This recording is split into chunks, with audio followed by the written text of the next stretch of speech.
அருள்மிகு குமாரசுவாமி திருக்கோவில் இது எங்கே இருக்குன்னு பார்த்தீங்கன்னா நாகர்கோவிலேருந்து ஒரு 15 கிலோமீட்டர்.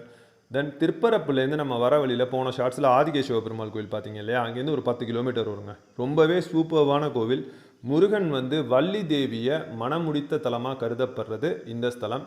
இங்கே மூலவர் பார்த்தீங்கன்னா 10 அடி கொண்ட ஒரே கல்லால் செதுக்கிய முருகன் சிலை. அந்த நீங்கள் மிச்சம் எல்லா இடத்துலையும் பழனி, திருச்செந்தூர், இந்த எல்லா இடத்துலையும் நீங்கள் பார்க்குற முருகன் சிலைக்கும் இந்த சிலைக்கும் உங்களுக்கு கம்ப்ளீட்டாக வித்தியாசமாக இருக்கும். முருகன் பார்க்கவே கொஞ்சம் ரொம்பவே அழகாக இருப்பார்னு சொல்லலாம். எல்லா இடத்துலையும் அழகாக இருப்பார், இங்கே ரொம்பவே அழகாக இருப்பார்னு சொல்லலாம். அப்படி ஒரு முருகன் சிலையை நீங்கள் இங்கே பார்ப்பீங்க.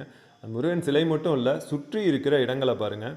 அப்படி ஒரு ரம்யமான பிளேஸாக இந்த பிளேஸ் இருக்கும். நீங்கள் விசிட் பண்ணிங்கன்னா டெஃபினட்டாக என்ஜாய் பண்ணுவீங்க.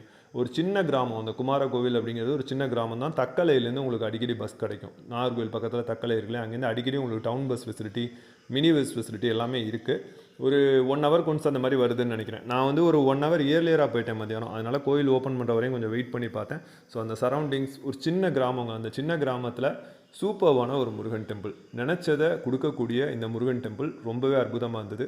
40 படிக்கட்டுகளை கடந்து நம்ம போய் தரிசிக்கணும் இந்த கோவிலை. உண்மையாகவே போனப்போ அவ்வளோ சூப்பராக இருந்தது, பீஸ்ஃபுல்லாக இருந்தது, மனதுக்கு நிறைவாக இருந்தது. நீங்களும் கண்டிப்பாக விசிட் பண்ணுங்கள். தேங்க்யூ.